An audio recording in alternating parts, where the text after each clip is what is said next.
Okay, so my name is Tehani Ariyaratne. I'm a feminist researcher based in Sri Lanka, in Colombo, Sri Lanka. And currently I am the Chief Operations Officer of the Fearless Collective. Fearless is a public arts project. It's a South Asia-based public arts project with the intention of collectively moving people from fear to love. Um, and we utilize a very interesting methodology, a 6-step process that our founder, Shiloh Shib Suleiman, developed in carrying out our work on the streets. Fearless actually came into being in 2012 after the Nirbhaya rape case in New Delhi. And that was at the point at which, Shiloh was in New Delhi and she was part of the protests that happened then, was witness really to a lot of the trauma of women, but also a lot of the, the sharing of experiences and listening to women tell their stories and talking about, what was going on.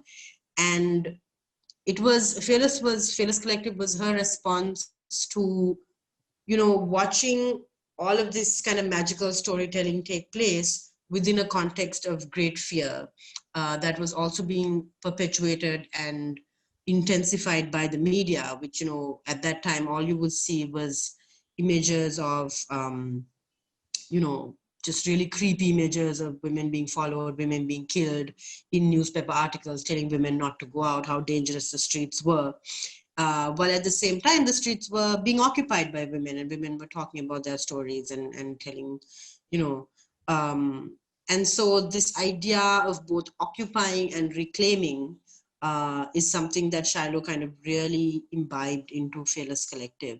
And that is a theme that runs to this day through our work, where we really want women, and when we say women, we say very broadly women and non-binary people, to really occupy the streets and reclaim the streets and claim it as our own, claim it with our bodies, claim it with our stories, claim it with song and art and poetry, and really, make that space our own. So that's really kind of the gist of what Fearless does.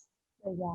So, and which is amazing because as a street artist myself, reclaiming of public spaces is a very important radical step that especially the women rights movement, the feminist movement in South Asia has taken to tell stories through various methods. But something that is very radical, something that I find very radical about the Fearless Collective is that the images and the murals and the art that comes out and is shown and displayed on the walls and in public spaces is not just by the artist alone.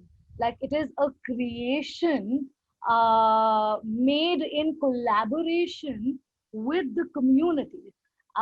So, what would you add to it, and how do you think that that is such a radical intervention in the public space as well as the art tradition of South Asia? Yeah, so actually this idea of collective public art is fundamental to us, right? Like that is really what we do. And it is also important to us because we work with different communities. The idea is that we go into different communities and we work with marginalized people. And so it's very, very, very important to us as feminists that we are not telling someone else's story, or that we're not claiming someone else's story, we're not rewriting it, but we are making space for them to tell their own stories, right? So the entire methodology that we utilize is really about creating a space where not only do people tell their stories, but we are able to see shared experiences, cross borders, across different life experiences, across age groups.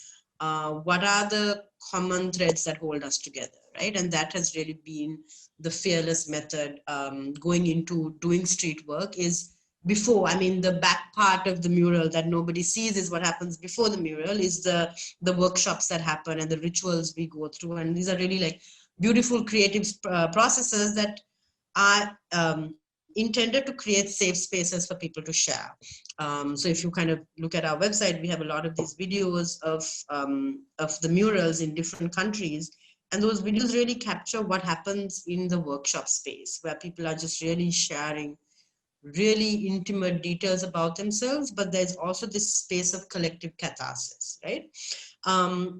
So that then is what gets translated onto the mural.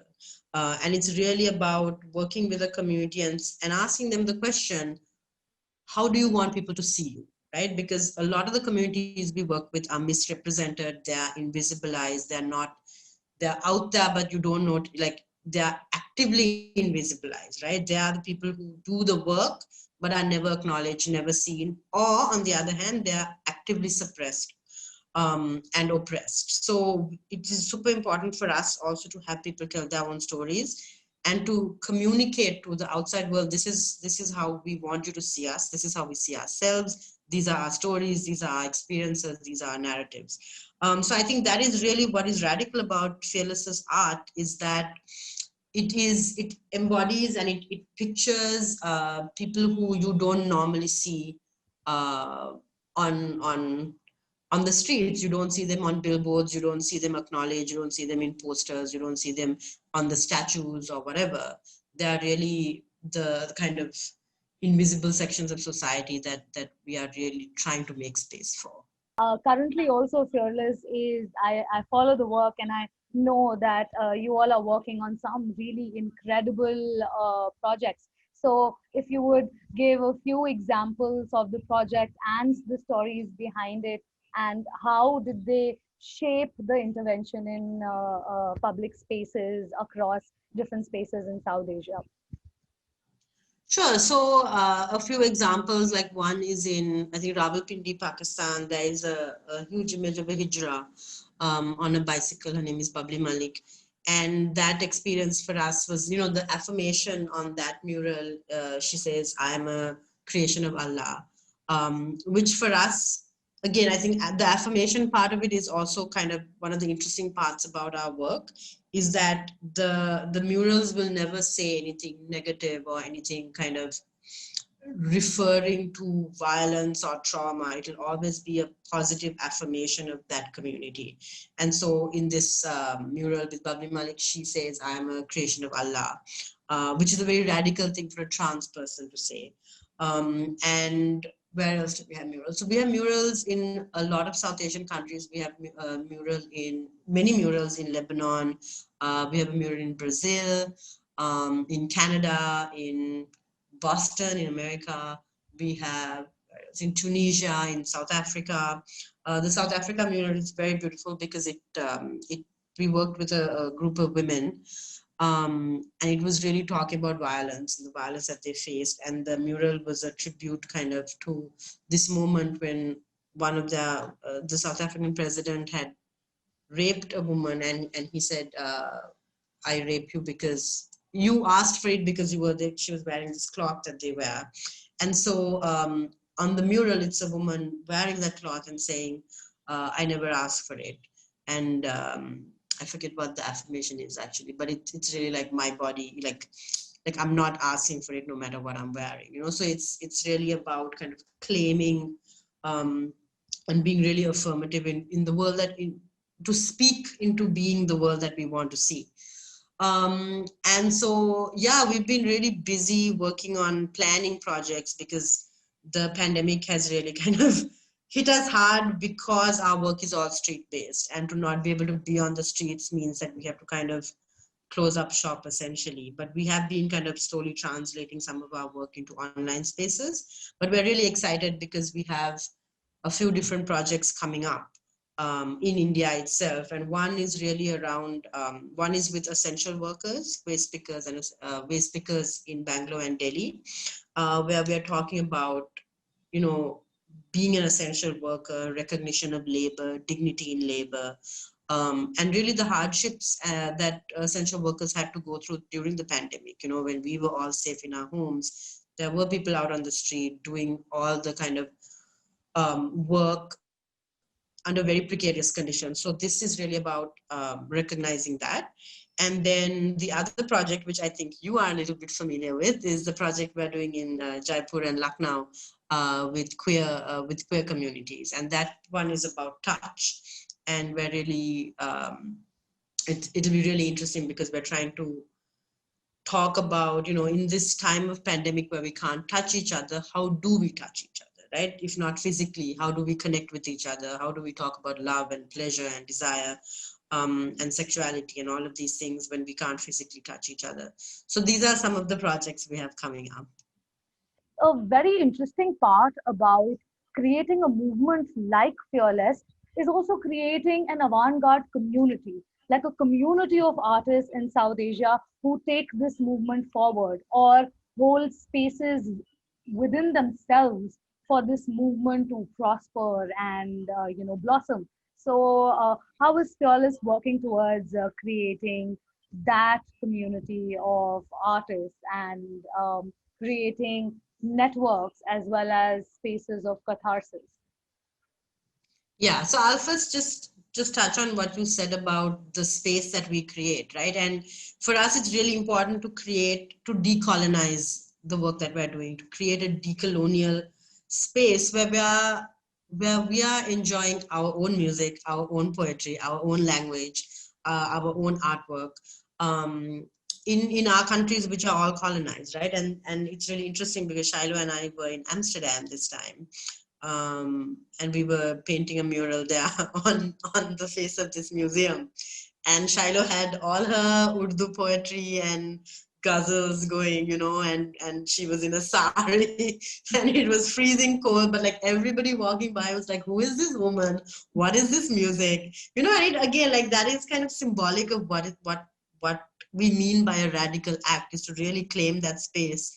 And we're in this foreign country, which is actually a colonizing country for many of us. And we're saying, no, actually, we are also claiming this space, So that, and all these, we always end our mural with what we call a fearless feast, is where we invite the community, everybody who participated in the mural. We have food, we have music, we're dancing. And it's really about creating a fundamentally feminist space where everybody is safe, everybody is free to be whoever they are.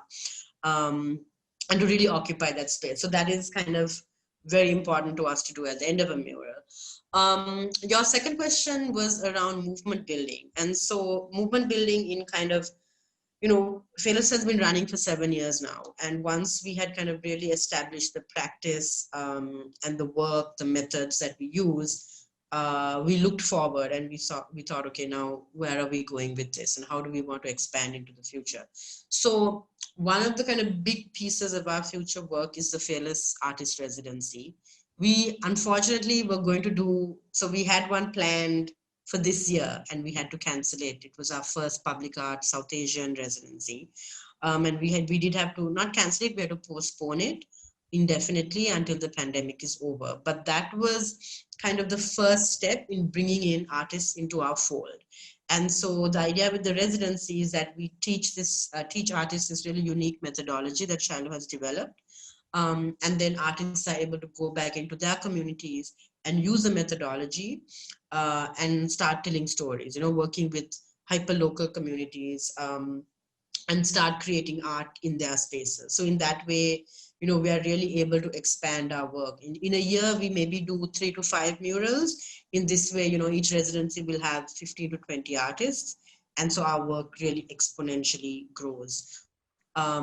So then the first one will be in South Asia, and then we hope to have at least a residency per year on different continents. So we already have close ties in the MENA region.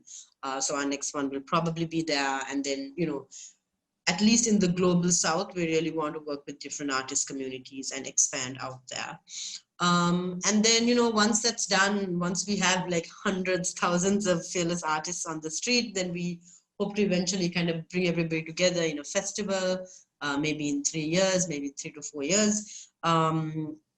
That'll really be about talking about art and activism and what is the place of art in activism. Creating a really vibrant, intersectional, intergenerational space where we can really explore this idea of how art invigorates activism and how activism is like in art, right? Like how do we do advocacy? How do we talk about what we want, the world we want to see in art? So we're really excited about that, but that's still some ways away. The first step really is in the residencies. And so because we've been kind of at our desks for 5 months now, we did try to move some of that work online. So we ran a few masterclasses where Shiloh talked particularly about the work she does with her wheat pasting and her paste ups in streets. And this is not really mural work. It's like quick work where artists are putting up their artwork on the streets. And it can be done in a couple of hours, in like a day. And that is really also responding to this moment where you can't be on the streets for a long time. You can't be in contact with other people for a long time. So it's quick and dirty, but it's really talking about still, bringing art out into the street. And so that is kind of coming up. We've been working with artists to talk about that method. And then hopefully in the next couple of weeks, it's coming up where we're going to go out in the streets and paste up. So that'll be actually our first kind of street-based action in a while. But yeah, it's been an interesting process trying to move our practice online.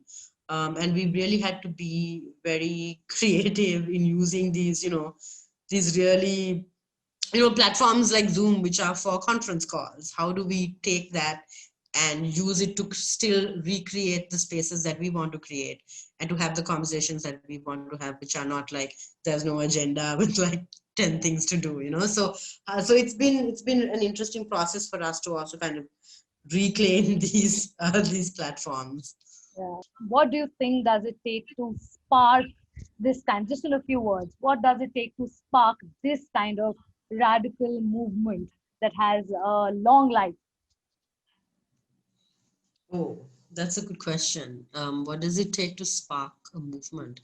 I think it really takes a lot of belief in justice, right? Like it you have to see something and fundamentally feel that it's unfair and fundamentally feel that you want justice. And then, in this case, I'm not an artist, but, us as a collective, we are artists, right? And Shiloh, led by Shiloh, but it's a collective of artists. And art is the way that we will express ourselves. So we see injustices happening every day around the world, in our communities, everywhere.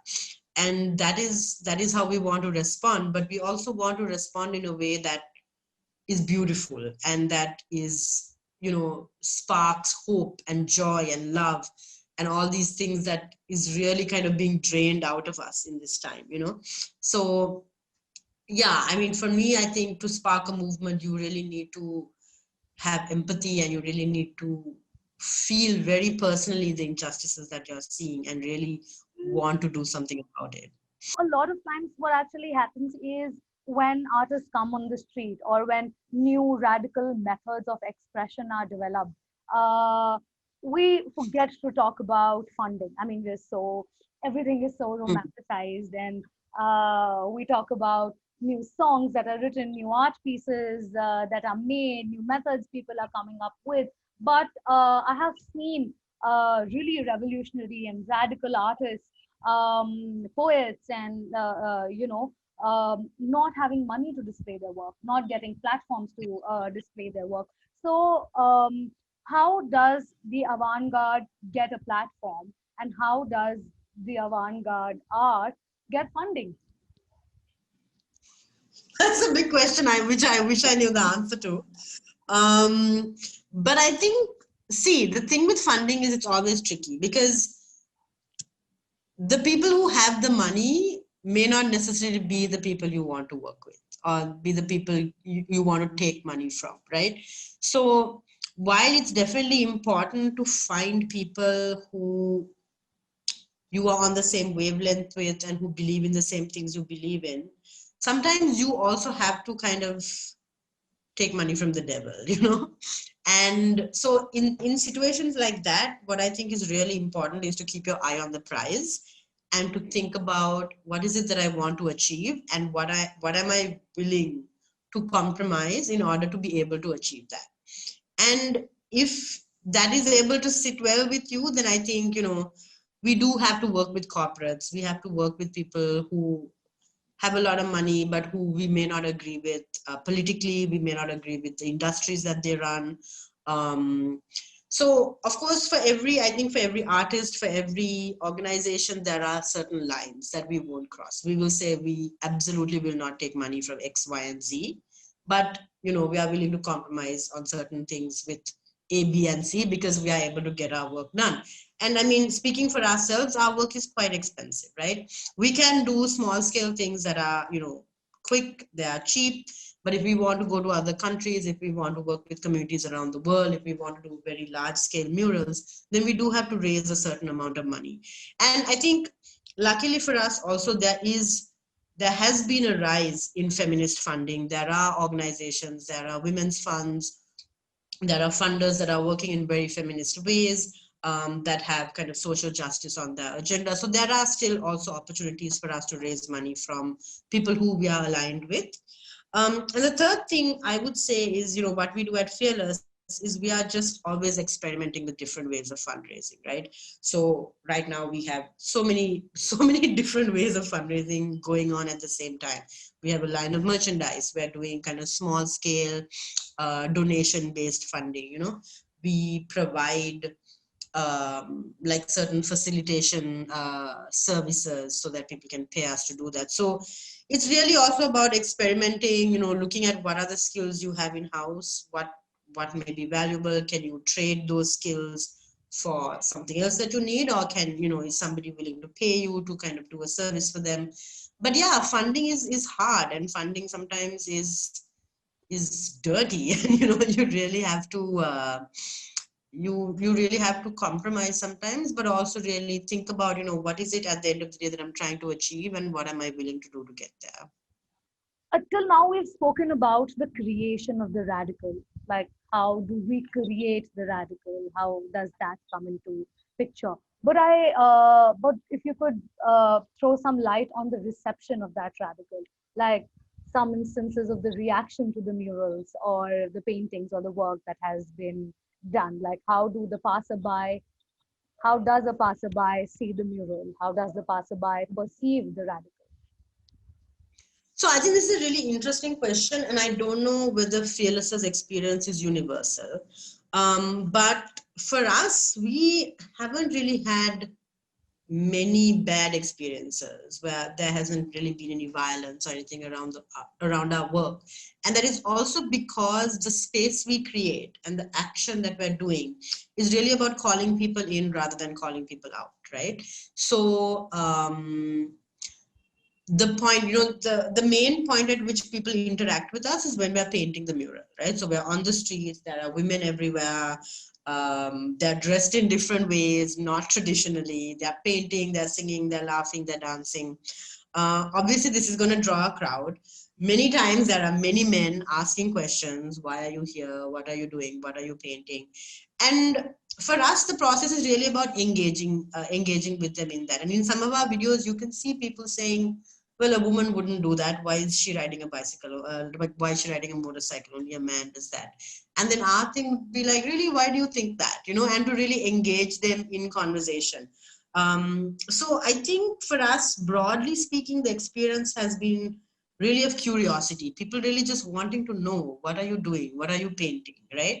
And we really have seen this as an opportunity to engage people in conversation, because the advocacy is not just about what we're painting or what we're doing in the workshop. It's also about what's happening in the street. And that is kind of the beauty of public art, is that long after we're gone, our message is still up there, right? And people can do whatever they want. They can think whatever they want, interpret it however they want. But for us, that immediate moment is when we're painting, and when we're really able to engage with people and tell them our version. This is what we're painting. This is why we're painting it. This is what we think about it. And these are the women who are painting it. And this is how women live, So that, I think that moment in itself is very radical. And the reception, both the reception and what happens after the reception of that piece of art, is in itself new. It's exciting for us. It's really an opportunity. We see it as an opportunity to engage. Last but not the least, we've talking about the present and the past. And one thing that is exceptionally intriguing about Fearless's work is the envisioning of the future, the envisioning and creating and painting, the poetry and the realms that the future might withhold. I mean, just the imagination in itself is so intriguing and curious and revolutionary, just to imagine yourself as something else or something that you would want or aspire to be. If we could talk about it more, that about the fearless future and how it's created. Yeah, I mean, for us, really, the future is, women on the streets, brushes in hand, painting flowers everywhere, just color and laughter and dancing and music. Like, that's the future we want to live in, where, like, things are not binary, where everybody is welcome, where everything is safe, there's no violence. So, this is really the future that we are trying to bring into being. And I think that is the future we try very hard to create in our mural space as well. And in a lot of our work, it's really about speaking the affirmations that we want to see. How will we touch ourselves? How will we be? What does work look like? What does labor look like? What does power look like? Who has the power? These are the questions we ask ourselves. And at every turn, we really want to be conscious that we are not falling back into tropes of what is happening now, into tropes of reality, right? And we are working and we are behaving and we are thinking and dreaming in a way, in we're thinking and dreaming the future already, like this is what we want to see in the future, so this is how we're going to work now. And that is really, yeah, that's what the fearless future looks like for me. It's really about how will we take art to the streets, how will we use art to spark the revolution, to support the revolution, to create the revolution, and how will we bring about, a world where women and non-binary people and indigenous communities and caste communities, oppressed caste communities, oppressed class communities are safe and live a life of dignity and, happiness and joy. These are not just things that are deserving of people who have money or, people who are well to do, but everybody deserves that kind of future. So that is really what we are trying to imagine and put out there. That's the affirmation we want to put out in the world. And also like the workshops of Fearless Futures. I remember being part of one and coming up with like passport less travel, coming up with a future where we don't have identity cards. I think to the kind of workshops that the Fearless Collective does, it feels as if it opens up a new realm of thought process in our brains and in our minds, as well as Yeah. our imagination. So Yeah, that is a particular kind of methodology that we have, which we call Fearless Futures, and we use it to facilitate kind of these dream spaces where people are really visioning into the future. And so a key part of that methodology is to suspend your disbelief, right? It's like when we open up the workshop, we say, go back to when you were a child and you were looking at the clouds and you saw a unicorn in the clouds. And when you turned to your friend and you said, hey, do you see that unicorn? Instead of her saying, no, I don't, she says, yeah, I do. And I also see this other thing, So how do we go back to a space where we remove kind of all our doubts and the cynicism and like our negativity that is really brought about by this world that we live in? And how do we leave aside all of that and we go into the future? We're going to reimagine the future as a child who doesn't really have all these things holding us back. And then, yeah, we ran this series of workshops on different topics, on love, pleasure, on earth, on power. And we asked these questions like, what does love and pleasure and desire look like in your future? What does power look like? How will you live with the earth? How will you live with the natural resources that you already have? And people came up with really interesting answers, like worlds that people want to live in where, uh, things like consent was not even like a concept you had to question about, like consent was just inherent in how we touched each other, and some of these things are just really beautiful. So yeah, so that is another kind of workshop or another method or practice that we have where we reimagine the future. thank you, Tehani, for taking out time and speaking to me today. Everyone on the editorial team is super excited to listen to you. Thank you so much for talking about paint and color and affirmation and music, dance, hope, everything together. And thank you for Fearless. Thank you to Fearless for creating such a space, creating such a community that not just inspires me personally every day, but there's a long list of people who are inspired by it. So lots of love. So much. Thank you so much. Thank you. So much love.